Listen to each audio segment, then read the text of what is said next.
We begin with the flooding caused by multiple atmospheric rivers here in Kern County that still have some neighborhoods in the recovery mode. The town of Pond, for example, was hit hard and received a week's worth of assistance from a nonprofit, but that ended before all repairs could be completed. But we have good news tonight for residents there. Here's 23 ABC's Ruby Rivera with word that the nonprofit is coming back.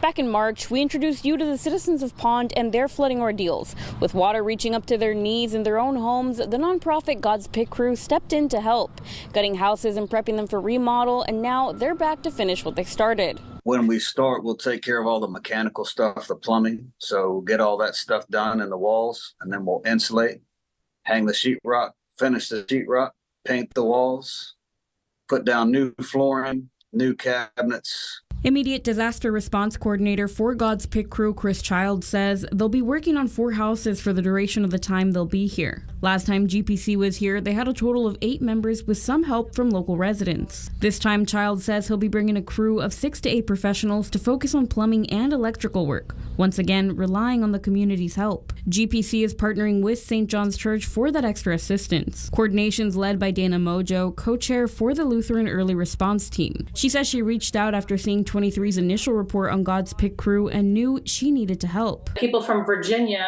had flown all the way out to Kern County to help people in Pond instead of people in Kern County helping people in Pond.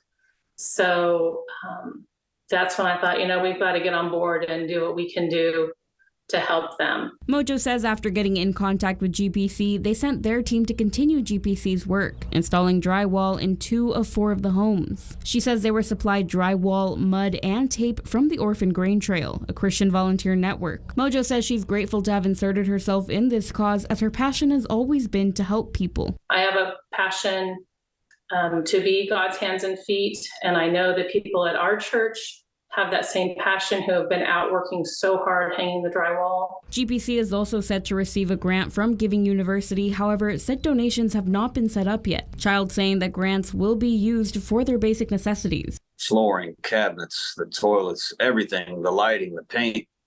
And then there's a little bit of cost for us getting there. The 20-day time frame is tight, but with the right help, GPC is confident all 4 homes will be completed. If someone was watching this and said, hey, I'm a professional painter, I'd like to help those folks.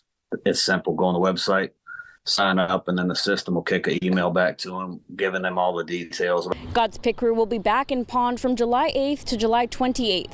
Along with volunteers from St. John's Church,